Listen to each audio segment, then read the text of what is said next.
Life's better when you're empty inside. Oh, hey, Karan's not very... Can I make Karan bigger? How do I expand it? Oh, there he is. Oh, great. Thanks. I don't know if Brian did that. I'm not very good at technology, so this is all very new for me. I've become very proficient at Zoom over the past few months simply because of being forced to use it. Otherwise, I never want to see this program again. So have you been doing like a lot of meetings and stuff on Zoom? Meetings, therapy. So I'm just using it a lot more than I'd like to. I miss social interaction and actually being face-to-face with people, even if it is, having to sit in traffic and then talk for 30 minutes and sit back in traffic. I'd much rather prefer that than Zoom. You do? I actually prefer Zoom.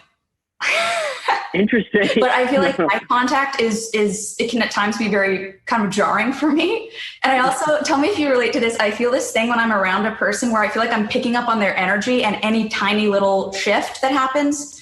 And then if I feel like I sensed a shift in their, if their if their finger just like scratches their leg, I'll be like, oh no, I said something wrong. I need to figure out how to correct that and make them feel more comfortable. And it just feels like gymnastics. Yeah. So this feels like less gymnastics. I think you just summed up what my introduction therapy sessions are like when I have a new therapist. Yeah, you're perfectly describing my anxiety in person. And I will say I do appreciate that about Zoom is there's this room for error or, whatever it might be. So, a lot more shit can get by and you don't have to be so hyper vigilant about it. Yeah. You have no idea what I'm doing with my hands. You can't not at all. read it at all. So when you have a new therapist, that's you're sort of reading into their signal, reading. I do that too, where I'll be like, well, I'm trying, and then I'll call it out and I'll be like, I'll say to my therapist, I'm trying to entertain you. I need to stop that. I'm trying to please you or say the thing that you want to hear. You're my therapist. That should not be happening right now. But I feel like it's helpful to discuss with them.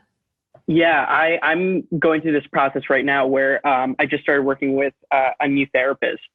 And he's great, but I told him, I was like, listen, man, I like to say a recovering child actor. I'm so used to being on and having to impress people and do and say the right things that it is going to take weeks and hopefully not, but maybe months for me to break out of that and be dead honest, because I'm so focused on what you're thinking and how you're taking things instead of me just being brutally honest in these sessions. And I want to be brutally honest, but I don't know if you go through the same thing, but it's just this mechanism inside of me that's perform beyond. 100%. I'm excited to bring this up. So I want to talk to you today about loss and grief, which is the heaviest. It just went right for the jugular on that one. It's the heaviest possible topic, right? I also was thinking before we jumped onto this, I was just I think that's how Jennette and I have spoken, what we've spoken most about is every time we've connected, it's been about loss or grief, which I think this is so fitting for a conversation subject between us. Oh, I'm glad you think so. So we'll get there, but I would love to, now that you've brought up this child actor thing, I do think that's really interesting. And I think people are curious about it. So they'll probably want to hear more. I think we should expand on that if you're cool, kind of starting with child actor and segueing into loss grief.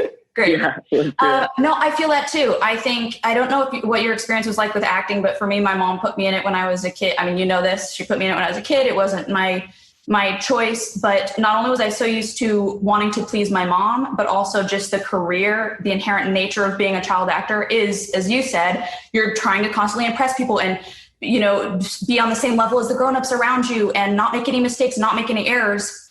And I feel like there's this replaceability, there's this sense of replaceability of knowing if my toe's not on my mark right now, I might get replaced. And they might bring in Dakota Fanning. She would never replace me for a role because we were not competing for the same role. She was many rungs higher. But there's that sense of I could be replaced and I better just do my best job all the time for everything, whether it's in acting or some side class you're taking or with your friends. It's I don't know. I don't know. I guess I feel like I'm sort of on the other end of it now, but I'm curious to hear from you. what that process has been like now that it sounds like you're working on that in therapy and trying to not impress people all the time and just be honest. Like what has that learning curve been for you?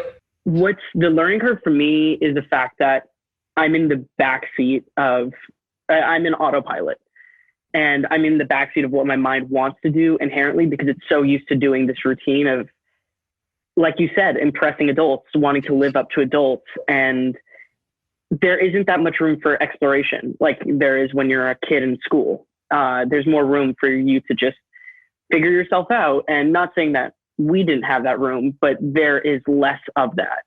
And there's so much of this, like, okay, great. Like, get your shit together.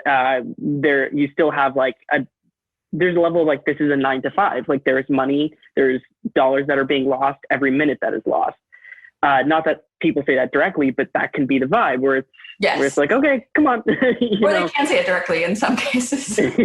That is very true. If you unfortunately have like bad bosses around you, that tends to be the case. But regardless if it's not said directly, you can still feel the vibe of like, we are 2 hours behind and we have like 4 scenes to get that, like, need twice the amount of time. But I think that's where I'm struggling most, is that it's so wired in me to behave a certain way in front of new people, that I'm really trying to work outside of it and really figure out how I'm feeling in any given moment, instead of what's a packaged version of this, what's a digestible version of this for other people. Yes. Oh my dear God. That's so well said.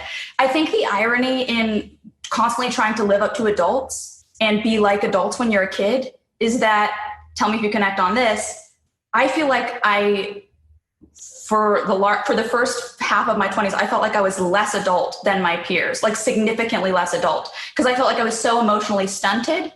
And it sounds so bizarre and ironic, because it's like, well, if you're trying to live up to an adult when you're a kid, how come you're not just an adult earlier? And then but it's like, there's a difference between being an adult and being a kid trying to be an adult. And I felt like at 22, I was still stuck as a kid trying to be an adult, as opposed to like a natural 22-year-old, albeit young, but adult at that age. Does that make sense at all? Yes, absolutely. Because you're jumping back and forth on the timeline of what a natural human progresses like. Yeah. So you go from like being a kid to jumping forward to, you said this in your one woman show, and I loved it, about learning how to balance a checkbook at like the age of 12. Yeah. And I related to that so much because, like I remember moments where I was like 15 and I would be like, I don't know how taxes work. How do taxes work? And having to like do all these adult things and making sure that I'm staying on top of my career. And then as I started introducing more like social interaction outside of like my cast and being on set, I felt like I was like, oh, I haven't gone through a lot of these normal teenage or like child milestones that lead you to like where an average 20-year-old would be. Going back in time and being like, okay, I have to allow myself the room to experience things again, which takes time. Do you feel like there's a difference between child actors who are in television shows or films made for children versus child actors who are in television shows or films made for adults? I would like to believe so, simply because, and you could have a different experience, but one thing that I did appreciate about being on the show that I was for so long is that because there was like 4 of us kids, there were like, everyone was aware like, hey, these are still kids. Like we should still try to nurture a space that, is youthful and can allow them a bit more room to like play and have fun. I think on films, particularly those for adults, you're starting from square one every like 3 or 4 months of a production. Whereas like on Jesse, it was like 5 years of consistency with a group of people that learned like, okay, this is what this person needs, or this is what they don't need. And maybe we should make more room for this. At least that was my experience, but I'm curious to see what it was like for you. Right. No, I get what you're saying. It's sort of like a family. And then you also have peers that you can connect with at some level on a kid. Even though you're all kids trying to be adults, you can still, in that regard, kind of connect with one another. I felt like, so the breadth of my resume before getting a part on a show called Zoe 101, which then the producer knew me for iCarly and the shows I did after that. I did mostly like heavy dramas, like you know, I would always play some sort of really intense, like a child prostitute I played, or like a rape victim, or like all these really intense, heavy roles where I'd have to like cry on cue and whatever, do all that spiel. But I felt like those environments. Yeah, I guess I liked having, you know, I had great friends in Miranda and Nathan and even Jerry, who was a bit older than us, but was wonderful in trying to cultivate that kind of, to your point, like the younger environment. So I think it was better in that aspect. Like having some friends my age was helpful and healthy. Yeah, I'm gonna say I think that's how I feel. I haven't really thought about it myself, honestly. I was just curious to get your take on it. Yeah, I think it's a lot of our experiences as like recovering child actors is there's so much to unpack. You forget that the experience that you went through isn't normal per se. And especially if you throw in any level of notoriety, it's a very interesting case study that takes so much time to like really get to understand and process all the details of. Was acting your decision? Acting was my decision. Yes and no. Like in terms of, I tell people I was never the kind of kid who was just like, and I want to be on screen and I want to be in show business. As you're tap dancing. Yeah, exactly. I had a quarter life crisis at 7 years old. Who would have thought I had an anxiety disorder? And I was like, what am I going to do with my life? Like, what is my identity? And then I went on this like really long spiel of like trying to find sports that would like fit me. And it took me a million different tries to figure out that I wasn't coordinated at all. I'm still not coordinated whatsoever. And then I remember like we were walking by some like acting class advertisements in the mall. My dad was like, oh, do you want to try that out? And I was like, yeah, sure, why not? And it just ended up being something that I did on the weekends for fun. And then, as you know, in like the acting class space, it's like, oh, well, do you have an agent? And then like, okay, well, maybe we should get an agent. And then you start going out for auditions. And before I knew it, it just started snowballing. But it started snowballing in a way that I was happy with everything that was happening. I was happy to, you know, like leave for the summers and work on a film. And I was happy to move down to Los Angeles. Which I realized in retrospect is a really massive privilege because there's a lot of people in our shoes who are very talented, but this is not the life that they want, which is fully valid. Or there's times where they're financially supporting their entire family. And that can be very stressful at a young age. Oh yeah. Did you feel pressure from somebody then at 7 or is this just kind of your general mentality of like, oh, ambition, and is that just a part of you, or was there any sort of pressure from anybody? I think it was just a part of me at a very young age. I don't know like what it was. I can't like trace it back to like some event or someone like saying anything to me. I just remember one day I was like, I need to figure out what my identity is and have it packaged and like ready for the world. And then, yeah, like I said, years later, I realized, oh, I have an anxiety disorder because a lot of people don't normally think like this at the age of 7. Right.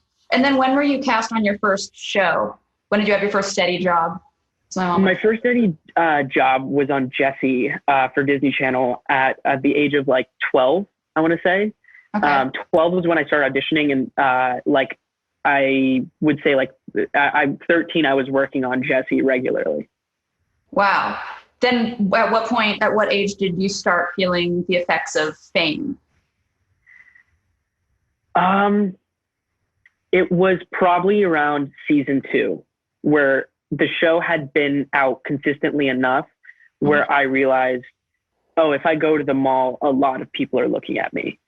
And like, you know, for a while you can write it off. You're just like, well, I guess I'm like the only Indian person here for like for the next 3 miles in California. but yeah, I at the beginning of season 2, I was just like, oh, okay, there's a shift with how people treat me because they know what I do. And how did you deal with the fame? Being that you had anxiety, it sounds like, was it easy for you to manage, or was it overwhelming?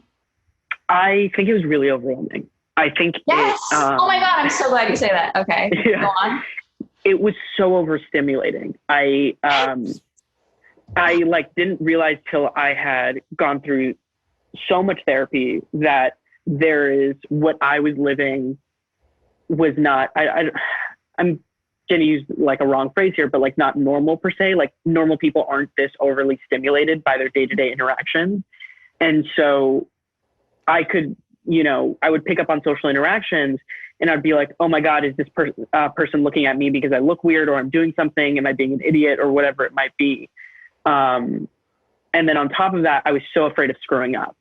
Not that anyone at Disney Channel was holding like a gun at our heads being like, hey, don't do anything bad. But I was just like, I work for the mouse and I want to make sure that I understand who my audience is. And with that, I didn't want to screw up. I didn't want to make any teenage mistakes, especially on a public scale.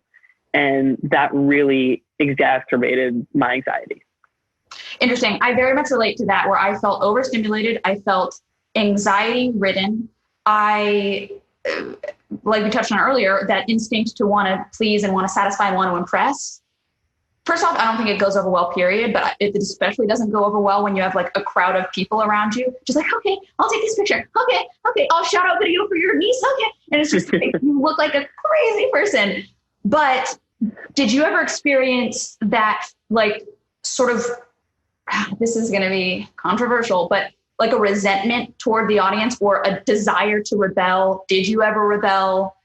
Yeah, I was never the rebellious person, it publicly or privately. So there was never a part of me that was like, fuck this. I want to, like get a neck tattoo and they're just going to have to deal with it. Cause that's what, ex-child actors do. Shave the head, neck tattoo, cover the bases. Exactly. I guess for me, it was a lot of fear. I was really terrified of like the audience because, there's a part of me that wants to please them and be there for them. But at the same time, I just was very hypervigilant as to like how they might perceive me. So it was less resentment, but it was more fear that I wasn't doing the tap dance enough or well enough. Right. I had this thing where my character was very like, she'd been to juvie and she'd seen the dark side of the tracks. She would like walk onto the set and say like, I even like made my voice different for the character. So I had this thing where people who came up to me, who approached me, were really disappointed that I was just like anxious Jennette and not like bold, confident, juvie, buttersock slinging Sam. Did you have that at all? Was there like a disconnect between you feeling like you were disappointing your fans because you weren't like your character, or did you not experience that? I think for me, because Ravi was so different than who I actually was, like I, as you know, don't have an accent. I don't wear socks and sandals. I don't have a giant lizard as a pet. Although I do have an attention-seeking cat who is very needy most of the time. If anything, it was shock when people met me because they would be really disarmed by the fact that I'm the complete opposite of my character. And that I was this anxious, at times very like bubbly, right. small person. Right. And also that sometimes led to, I don't want to say like this saved me in public spaces, but for lack of a better term, sure, we'll use that. But people couldn't tell if it was me sometimes. So I would just, in public spaces, I would just get a lot of stares for like a prolonged amount of time because people were like, is that him? He doesn't sound like him. He doesn't dress like him. Which was an interesting experience in itself. But so you never experienced, I felt like people be disappointed in me not being like my character, which was soul crushing for me and confusing because I'm like, well, I'm being the person that my mom wants me to be. I'm like, okay, I'll take the picture. But then they seemed disappointed. Like I just felt like I was constantly disappointing somebody, if not everybody. And meanwhile, my own identity, my own wants and needs were nowhere to be found. Yeah. I mean, you're like, being a teenager is really hard, especially in this day and age. But I also think that when you're on an adult job, you feel this pressure to already be put together and packaged and ready for consumption by like the public and by just people in your day-to-day interactions, that you don't have that time of self-exploration and self-discovery that you need to form your own identity. Yeah. And that can be, that's really scary, because you're just like, it's fraud syndrome to the max, because you're just like, I'm doing this dance, but this doesn't feel like me. Right. Oh my God. That's such an unsettling image, but so true. Yeah. What age did you stop the Disney shows you were on? What age did they end? They ended when, I want to say, I'm 21 now. So fairly recently, I want to say like 19. Okay. I ended, so I've had like 2 years away from my last Disney show. It's so interesting to me that you didn't experience the rebellious thing, because I did the show I was on iCarly from 13 to 20, I think. And then Sam and Cat, or 13 to 21, and Sam and Cat from like 21 to 23, maybe 22 or 23, like too old, to the point where it just felt like pulling on like Sam's boots and they had me in like, bras that would like tape down my boobs, because they didn't want, of course, heaven forbid, you actually develop as a person. Yeah. But like, so I was like, I am too old to be doing this. I'm not this person anymore. I just felt like I was becoming this like caricature of myself.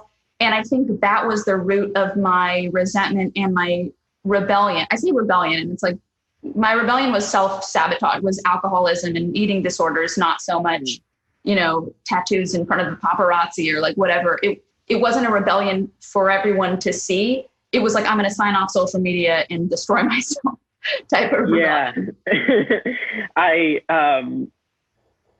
I understand that, because after a certain point of like playing Ravi for so long, I got this like very annoying actor I went to this annoying actor phase where I was just like, I want to do something different. And I had fun doing it. Like, making people laugh is one of my favorite things. Sure. But at that point, I had been playing Ravi for 8 straight years.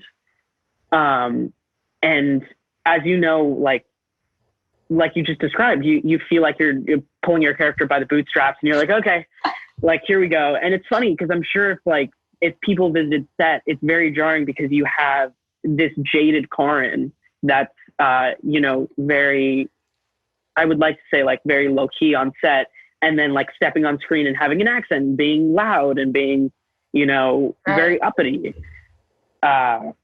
But yeah, I think my rebellious side actually came out through me just like being an annoying actor and being like, I want to do something creative and fulfilling and artistic and really challenge myself, because I felt like I had conquered this medium of sitcom comedy. And I was really eager to like leave that space and go back into film and do something different. What did that look like for you?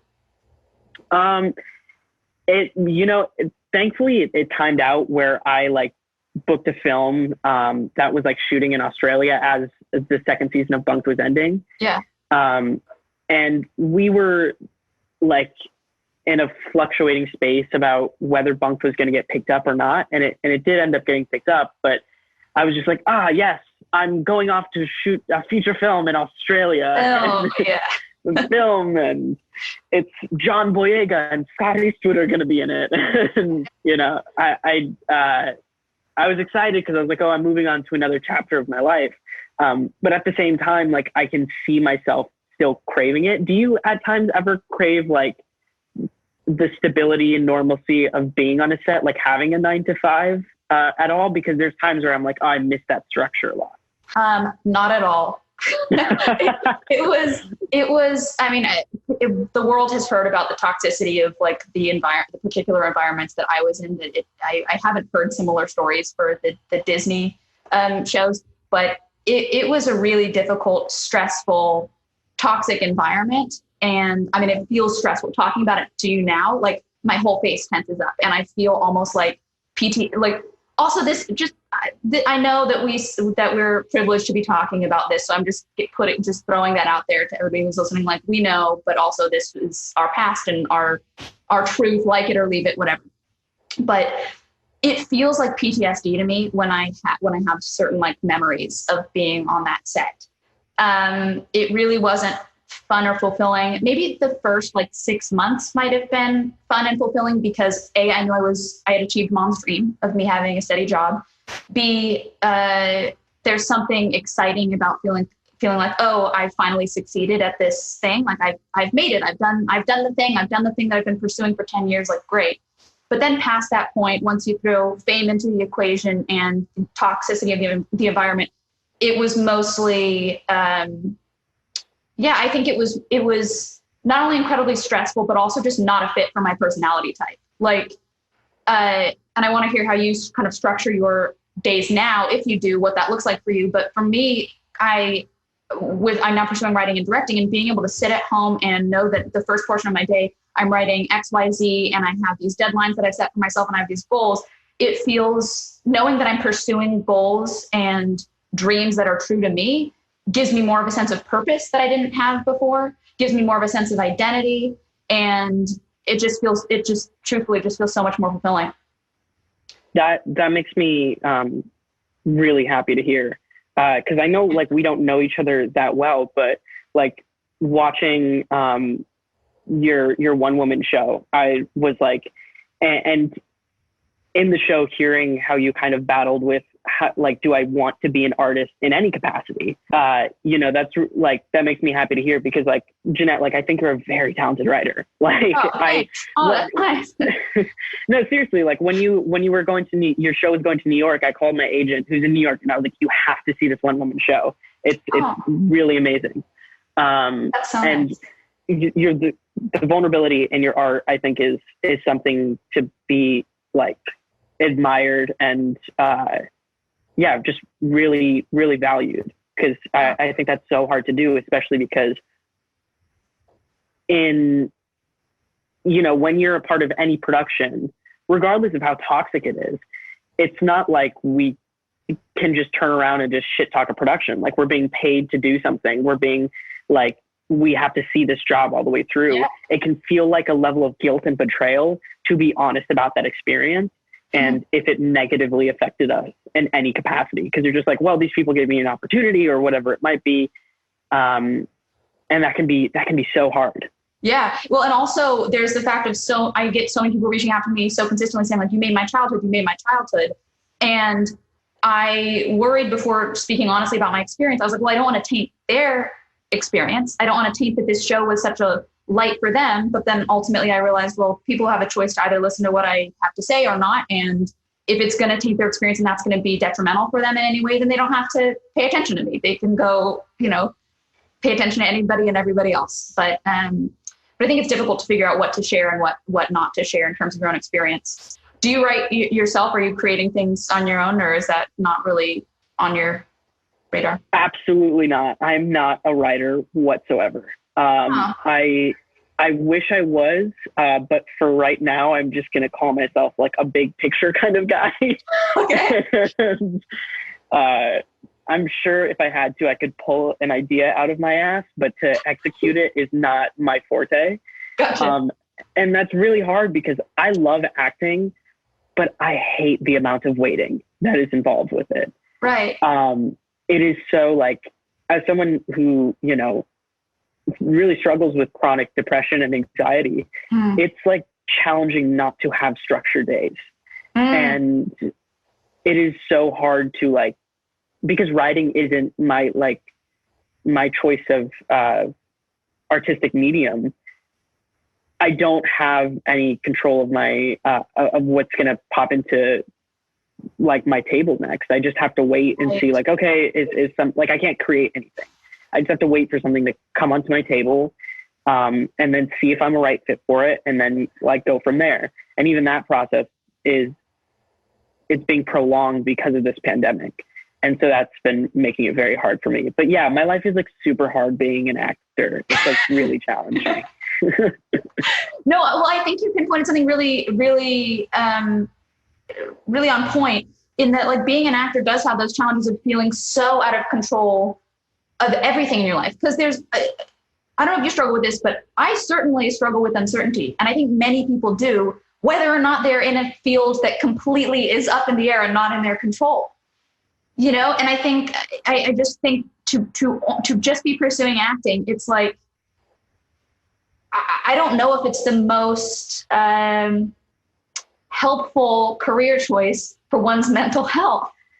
Oh, absolutely not. Right? Absolutely not. It's also, you know, I was born into both the most perfect and imperfect family to be pursuing this career, because like my parents are immigrants. So for them, they're kind of just like, okay, if we're going down to Los Angeles, like we already came from India, like it's not like, we'll figure it out. But also like they came to this country and they've been working their asses off trying to seek stability for their children. And the first thing I did was choose one of the most like unstable careers that I could think of, one where I could have a film come out, and if people don't like me, I could not work for like, for years. Right. And, you know, you could be on your biggest high one second and then your lowest low the next, and you don't know when the next paycheck is coming through the door. Right. And it's very comical. Yeah. And like the chase, were you privy to your like Q score rating thing? Were you aware of that? Q score? What's that? It's like when they show the show that you're on to test crowds, and then the people vote on who they like most. You're literally getting compared to your castmates, and like who wins? Like it's insane. It's crazy. Mate, you just brought back so many memories. Oh no, not. It's funny. They were more ambiguous about it on the channel. They, you know, we hear about like, oh, this is testing really well, but we were never privy to the specific numbers. We just heard very vague statements about, oh, this is testing really well, or this isn't testing super well. What about you? Did they tell you like numbers and like your co-stars numbers? Yeah, my agent called me and told me that my Q was very high, which meant that it would be like helpful to get me into rooms for other roles, and that like, oh, we can really piggyback off of this. Your Q's high. You know, they all but said baby, you know, that like the vibe where you can almost feel your agent going to be like, your Q score's high, baby. But they like, don't. Okay, thank you. It's like the worst thing to tell a teenager, by the way, is being like, hey, there is a number that is associated with your self-worth. Please don't let it drop. Because if you fuck this up, then my kids are income. Yeah, exactly. Tommy's gonna stop, baby. Keep that Q score up. Yep. All right. So I guess now we have covered the child actor territory. I'm gonna be thinking. I'm so glad that this came up. By the way, like this, it's really fun to talk about, and I think people are really curious about it. So yeah, I'm glad we covered that. Now to go to a more serious territory. I don't know if there's any fun to be had in this arena, but we'll see. We'll let it be what it is. I want to talk to you about loss and grief, because I think we're both really well acquainted with it in completely different ways. And I'm assuming we have very different perspectives on it, given our own unique experiences. And I'm sure, so everybody knows, our experiences are going to be very anecdotal, of course. But if you wouldn't mind just kind of giving the rundown of your experience with loss for those who might not be familiar with it. Yeah. So to give a little bit of a backstory for those who don't know my backstory as well. So my first TV show was when I was 12, and I met my best friend Cameron on there, and we played brothers. And from that day, we were inseparable. Mm-hmm. And we like practically grew up together. We were, you know, a part of each other's family practically. And then last year, 2019, I unfortunately, and a lot of his loved ones, lost Cameron to epilepsy, which is very sudden. It's called SUDEP, sudden unexpected death in epilepsy, which, as you can tell in the name, provided us so many answers as to what happened. But yeah, I was really challenging because I was going through so many changes of moving out and being independent and all of this to be shifted on its axis, all of a sudden, and to lose my best friend was a very jarring experience. But yeah, that's kind of my very rough backstory about why we're talking about loss. Right. No, thanks for sharing. And if anybody doesn't know, my mom died. Like, it's everywhere. It's in every episode. It's on all my social accounts. So she died, as well as some other family members and things of that nature. But my grief experience was very complex, given the nature of my relationship with my mom and how much of my identity I had in her. I'm sure we'll get into that more later, but I wanted to ask you how losing Cameron impacted your identity, if at all. Did it throw you completely? Did you feel lost, or did it not so much have any effects on your identity? I think it changed everything for me. It was really hard because Cam and I were like inseparable. We did like everything together. We went like we worked together. We hung out together after work. We would go to events together.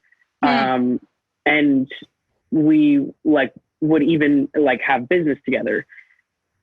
And so it was very hard to all of a sudden feel very alone, and go 0 to 100 in terms of just like not having my partner in crime with me, in my day-to-day life, which I was so used to. Did you fall into any like negative coping mechanisms? What did your life look like kind of in those months following? I turned into the worst version of myself that I think I ever have. Really? Yeah. I think that especially like when I'm really in a bout with my mental illness, it can really like bring out negative and toxic traits within me, as it would anyone else. And then I think it all hit at once. And it was very overwhelming because, as you know, when you lose someone, you can very easily be put into the backseat of your own emotions, and you have no control of what's going to come up next. Yes.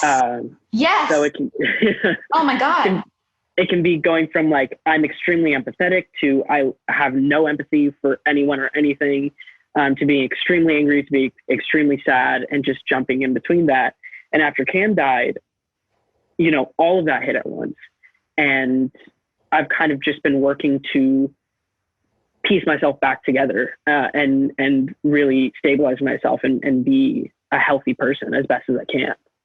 Did you fall into any really detrimental habits? Like for me, as you know, I went deep into like some alcohol issues and eating disorders. Always my number one negative coping mechanism. I experienced bulimia after my mom passed, and it was just like my life felt like a constant chaotic hell where I was just trying to my emotions it's like emotional whack-a-mole, where like an emotion would pop up and then I try to cover that one with alcohol, and then this emotion would pop up, so I'll try to cover that one with bulimia, and then this one would pop up, so maybe sex will cover that one. Like it just felt like I was constantly trying to deal with my emotions, but in ways that were, of course, extremely detrimental to me, partly due to the fact that I had no skills for handling my emotions, and maybe because of the child acting upbringing, and obviously because of my relationship with my mom. But did you turn to any sort of substance abuse or anything like that, or was it more just emotional? I'm very lucky to say that I didn't turn to any vices.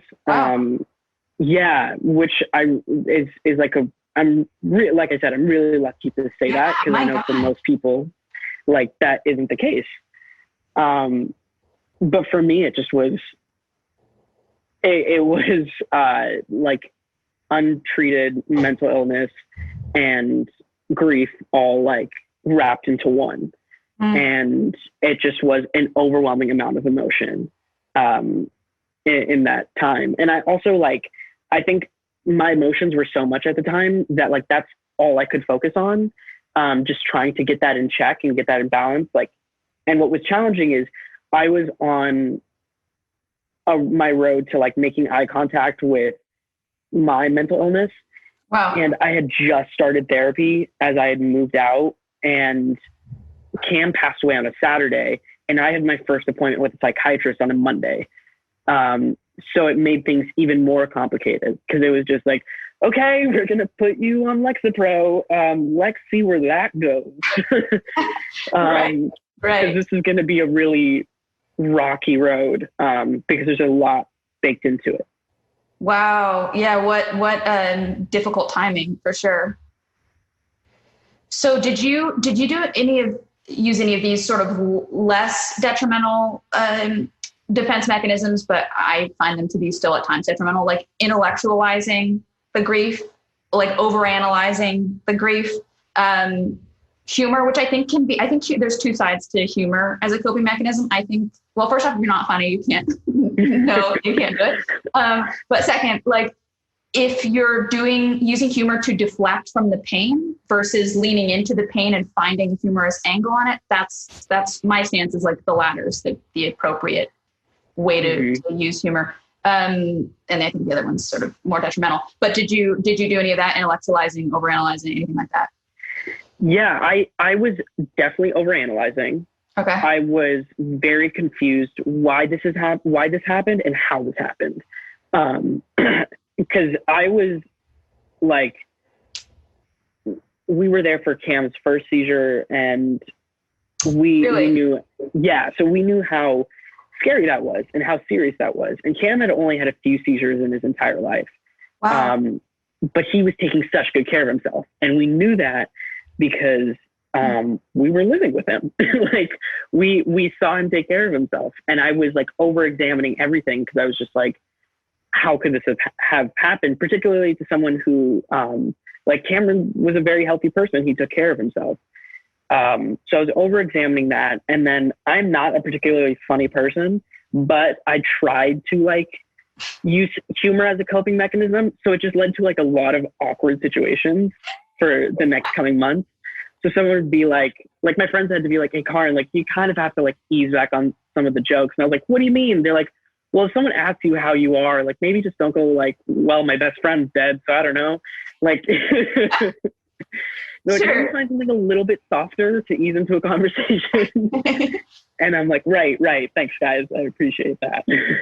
Interesting. Did you find that people were, because obviously I felt like from what I was seeing from the entire internet, everybody seemed to be really loving and supportive and empathetic.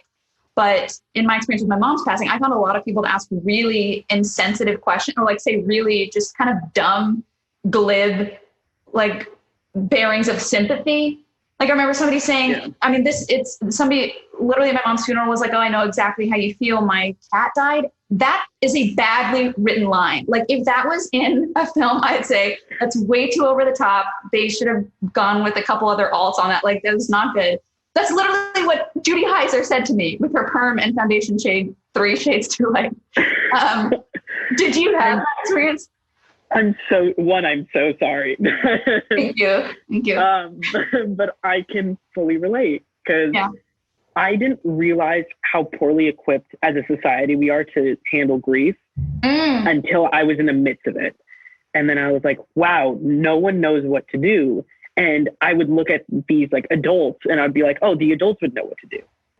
And the adults didn't know what to do either. And what was really confusing to me is I had never experienced a funeral. I mean, I did when I was like a child and I couldn't recall it, but you know, my parents are from India, and Easterners and Westerners grieve very differently.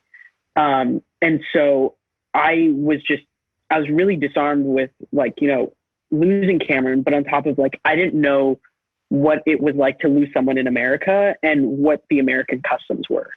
And what's it like in India? There's a lot more, grief is a lot more of a silent process. And from what I have gathered, and, you know, like even just things where like you wear all white and there's a lot more, there's more religious rituals that are incorporated in there. But even that, like, I could tell that there was a difference between like watching my parents grieve and the loss of Cameron and how my sister and I grieved. But to go back to your original question, what is challenging about losing someone in a public space and even in a private space is that people try to insert themselves into a narrative that they were never a part of. Yes. Unfortunately. Yes. Oh my God. Yeah. And if for anyone that's lost anyone, I'm sure you can relate. There's that person at the funeral that's like, hey, excuse me, like this is a very fabricated narrative that you're trying to create to get attention. And then when you lose someone in the public sphere, you know, that's multiplied. And I think that was a very challenging thing for me, because I didn't like the idea that someone was trying to take advantage of Cameron's death.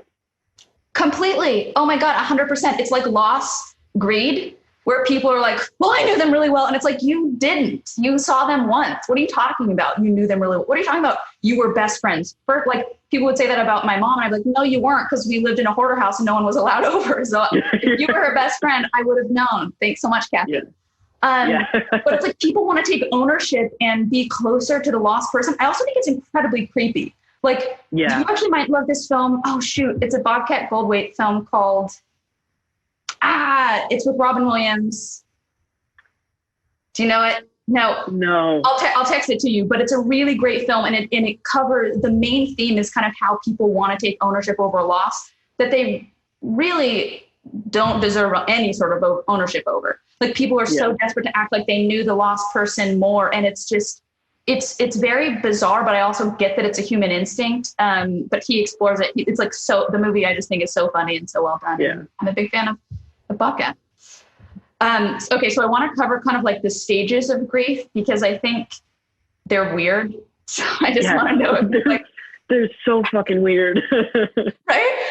So, okay. I did 5 because 7's just too many to keep track of. So we're going to do 5, but denial, it's like, that makes no sense to me. I was like, what, deny? Nobody's going like they didn't die. Nobody's doing that. What is that talking about? Did you experience denial at all? And I'm wondering if it's different for you, being that the loss of Cameron was so sudden and that there was no, it wasn't like he had a terminal illness that had been spread out for 3 years and that you were always aware that he's going to pass. It was just so sudden. And so I'm wondering if denial was a part of your grief process.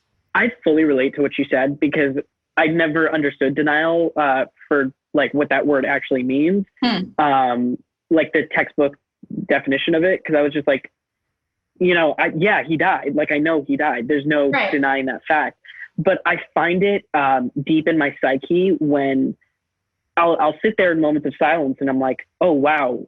Cameron is no longer here.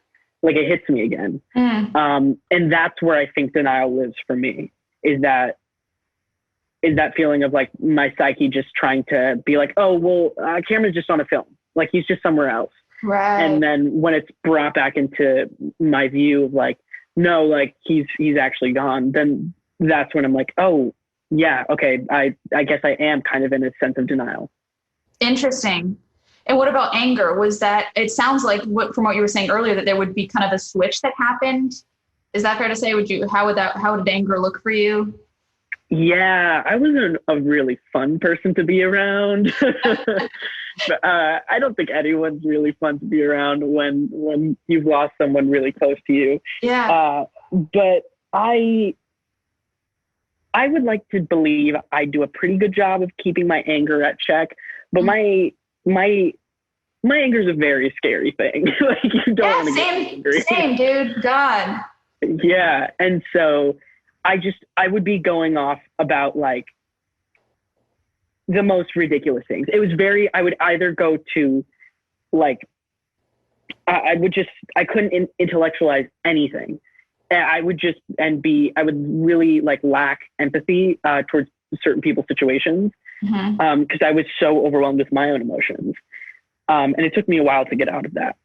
Completely. I felt like I leaned too far into sarcasm. Like I just cringe at the me from like when my mom was diagnosed with cancer the second time, 18, until like I had processed her grief after she passed, like a couple years, like 18 to 23 was just cringe for me. Cause it was like, I was overly sarcastic, overly quippy, not honoring my own emotional experience, and probably hurting other people along the way by that sarcasm, by that like kind of flippant approach to humor. I think that's like, so I guess sarcasm was one kind of lesser version of my anger. And then there was the other very intense version of my anger, which I think only food in my body experienced, because I was suppressing it so much and wouldn't necessarily let it out to other people.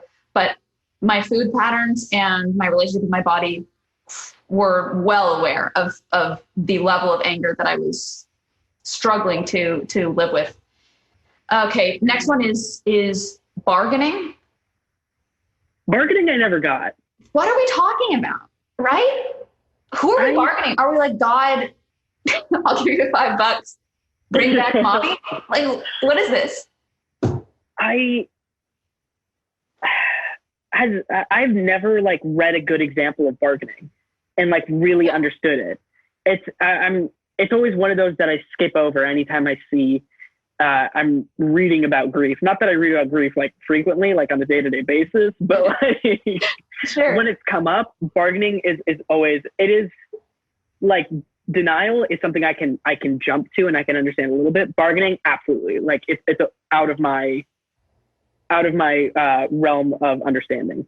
Well, I'm glad that you mentioned Googling grief, because I think that's a thing, and I'm curious to hear from the listeners, but I feel like that's a very common thing to do, to be like, is my grief normal? Like, is the way that I'm behaving, processing, experiencing these emotions normal? Because it can feel so abnormal. It can just feel like for me, it felt like I'm going crazy. I don't know what's going on. Like, I don't think I wish it were talked about more, because I don't think people necessarily fully realize that, like, okay, first off, like whatever you're experiencing is normal, even if that's not being as traumatized as you thought you would be, or being completely debilitated from your grief. Like, the whole range is normal, and it varies a lot. And I hope people are aware of that. Yeah, it's not a linear path. It's almost like when your leg's asleep and you need to shake it out a little bit, and like whatever weird stretches you need to do, your body and your mind are gonna feel detached at times through the process of grief. And it does not feel like a linear path of healing, but it needs to do what it needs to do. And it knows what it needs to do, which is, I'm feeling this emotion and I need to express it. And you just need to allow it to happen. And yeah, there's going to be moments of like shame, and like, frankly, like there's moments of disgust that I feel towards my past self. But at the same time, like, you know, my body and my mind were just doing the best that it could do with the emotions it was feeling. And it was just trying to keep me safe and keep me alive. That's an amazing level of like self-forgiveness, I feel like, that you've just expressed. Because I feel that too, where I'll feel actually disgusted at past ways that I've treated people. Like, I was not fair to people that I was in relationships with, or friendships. Like, I was just a mess of a person. And I do struggle with forgiving myself for some mistakes that I've made in the past. So do you want to shoot me some tips? Want to take some? Yeah, you know what? Log into one of my therapy sessions and you will see the exact opposite happening. The moment, like, I can intellectualize something, but applying it is not always the greatest thing for me. And it's always an up and down process, where I'm such a perfectionist and I'm so obsessed with doing everything right. And I'm sure that comes from a place of like how I started up in this industry and trying to be on and, you know, making sure I do everything right. That I get upset because I'm like, oh, I screwed up grief. I should have done grief better. Yes. Yeah, totally. But it's understanding that no one knows what they're doing in grief. We're just trying to keep our heads above water, man. And to that point, nobody knows what they're doing, period. Like, yep. Yeah, exactly. We're all just flailing about. All right. And then the last two aspects of grief, stages of grief, depression and acceptance. We kind of have touched on depression, but I wanted to hear more about that for you because it seems like it's a pretty significant part of your life, would you say? Yeah, it's a really big part of my life. And it's not, I think this is like one of the few times that I've spoken like this in detail about it publicly. But I've been struggling with depression and anxiety since I was 13. And as I've gotten older, it's obviously become more and more challenging. And over the past year, I've really been able to make eye contact with it and get the help that I need. But that was really, it got really confusing because, you know, I'm going through the first year of losing my best friend, but also going through, frankly, like my first year of like being on medication and going to therapy regularly. And I'm going through so many of these things at once that it just really intensified my depression, and really made certain things like way too hard to do, such as like just taking care of myself. But I've been lucky to have like a friend group that's been like really supportive through this process. But yeah, like depression has been a really big part of my struggle, but also my healing process. That's amazing. I'm glad that you are on the healing process. Because I feel like healing journey, because I feel like sometimes that takes people a long time to get to. And it seems like you really kind of just took the reins on grief, if you will, and are, you know, taking control of your life. It's like, that's amazing. And thank you. And it's funny you say that because I look at it the complete opposite. I'm just like, I should have been on top of this, you know, since day one. I should have properly planned out and coped with my grief in a more concise manner. But obviously that's not how it works. Was depression ever a thing for you in your process of grief, or was it? Not from what I have read on what depression is. Like my understanding of depression, please correct me if I'm wrong, is that it's sort of like an emptiness, a void, like a lack of emotion. I have never been short of emotion. They've always been there, baby. I've had like, I would, you know, be crying on the floor for 3 hours a day. And then I could have a lot of anger or jealousy or joy throughout this course of the same day. So I would say my struggle is more with regulating very intense emotion. Like I would, if emotions on a 1 to 10 scale, I would say I experience a 10 of sadness, probably like once a week. And then I experience a 10 of joy probably almost every day. But then like, I don't really know what emotions look like at like a 5. That would be a cool thing to experience. But I feel like they're just always so much at a 10. And I assume that's partially from not learning how to regulate my emotions at an early age because of having to do the tap dance and be on. Yeah. It's like, I think that suppressing led me to not really know how to navigate my own emotional experience. Luckily, I'm doing better with that now. All right. We're almost out of time here. And I would love to kind of wrap up by going into just how you're doing now and the, you know, getting to the other side of grief. If you are where you're at with your grief, just kind of painting a picture of that. Yeah. I mean, it's hard to tell because there's moments where in my grief where I'm like, oh, I'm perfectly fine. Like I have processed this and I'm good to go. Yeah. And then I look back like weeks later and I'll be like, what the hell was I thinking? I'm nowhere near where I need to be to say that I'm okay. Where I'm at right now is I'm definitely trying to get to the place of acceptance, and I'm teetering between like depression and acceptance. And that's hard because there's times where I get really apathetic towards life and I'm just like, oh, well, okay, if this is all this is, just life and death constantly, like I don't know how I feel about it besides being apathetic. And there's times where I'm like, what has happened. And, you know, I'll move past that. But thankfully, I've been leaning more towards acceptance. And one thing that's helped me, one mantra that's really gotten me through this is that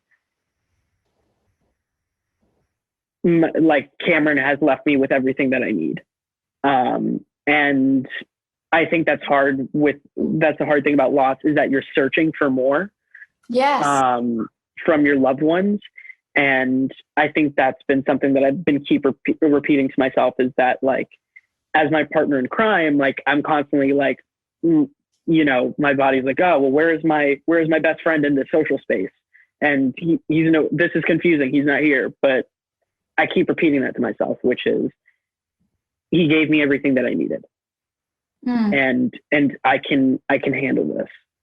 So that's kind of where I'm at right now. Where are you at in your process? Similar to your point of like it being kind of up and down, I very much relate to that. I think that while I have fully processed my grief and then experienced re-grief, as you've heard about for me, that feels behind me, but I'm still surprised by how affected I am by certain like grief triggers. For example, if I see like a really great mom-daughter exchange in a TV show, I'll be like just taken out for an hour. I will just start sobbing.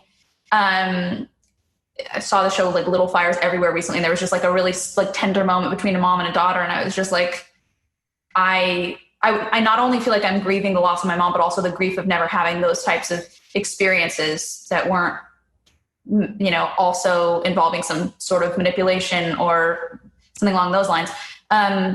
I'm still surprised by it. And then a more, I think an example that I have of like a more, of a less complex relationship of grief that I've had. My grandfather passed away like a year and a half ago. And that one still, I feel like I've done the first round of processing, but I do still feel like it kicks up.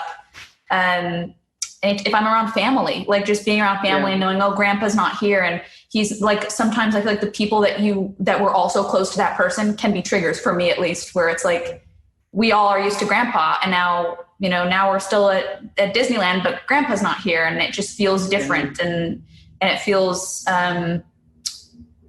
almost nostalgic and wistful at times, like an almost peaceful grief. With my grandpa, at least, which I'm really grateful for, because I don't have peaceful grief with my mom. It's very complicated and uncomfortable grief. So I'm grateful to have the experience. And it sounds like that's the same thing for you with Cameron, where it's like there's some level of peace that you've been able to find in your mantras or whatever it is that you're incorporating in your processing. Yeah, I mean, I'm very privileged to say that I have a lot of happy and stable associations with my relationship to Cameron. But I completely like relate to like the television thing. Any reference of best friends, it immediately takes me back there, and I'm just like, nope, can't. I'm checked out. But also, like I you know, you've experienced like some of the most like challenging bouts with grief. Like, given that, you know, you were still working, correct, when you lost your mom? Yeah. Yeah, like that intertwined with like work and everything you've had to do. I'm glad that you're able to like have a moment of like blissful grief, or as blissful as grief can get. No, totally. No, thanks. Yeah, it was really, I mean, looking back on it now, the dichotomy of like mom having just died and then me like rolling into Nickelodeon with my face like grinning on the side of the building. It was just insane. It's absolutely insane. Yeah. How has the loss of your best friend changed you? I think losing Cameron shifted everything in my life on its axis. And that was incredibly destabilizing. And in certain areas of my life, things were shifted into a better situation, or into a situation where I could see it a bit more clearly, and I could, you know, make better eye contact with it. In certain situations, it made it more uncomfortable and more painful. But I think what it's made me is someone who's getting better at taking care of himself. That's what my friends have always wanted from me, is to give myself the time and the space that I need, especially with the things that I struggle with. And I know for Cameron, as well as my other best friend, Sophie, they're always the ones having to try to take care of me because I'm not taking care of myself.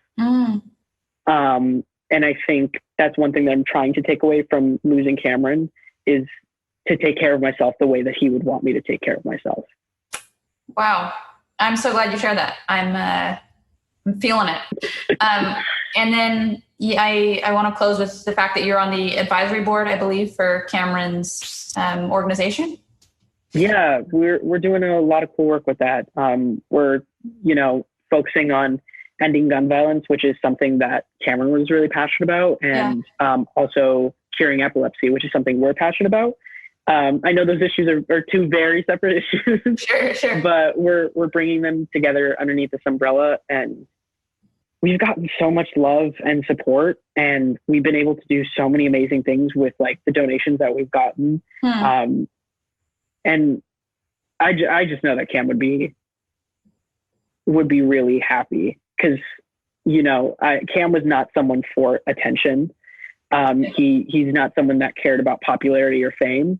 And if he knew the attention his death had gotten, I think he'd be happy knowing that at least people could be productive with their grief and, find ways to activate their own community and do better within their own community, but also on a larger scale, like support us with the foundation, which people have been so generous with their time and their money with. Can you point people in the direction of that website in case they want to donate? Thank you so much, Jennette. I really appreciate you bringing this up. You can go to thecameronboycefoundation.org. There's also links in my bios, so you can check it out. Or you can be like, who is that dead actor again? And I'm sure the foundation will pop up. But yeah. All right. Thank you so much. I really got so much out of this conversation. I'll be digesting it for days, if not months to come. I just think you're so great. And I'm really appreciative that you came on. Same here. I really appreciate you having me, Jennette. And I always, we've only had a few conversations throughout the year, but we definitely have to take some time to like actually grab coffee. Yes. Not talk about death. We'll make it a point. We'll keep a tally. Death can't come up once. If it does, we have to just leave the coffee shop and try again next week. Yeah, exactly. But it has been such a pleasure being on your show. And yeah, my friend, I send you so much love. Thanks. Same to you. Bye, man. Bye, guys.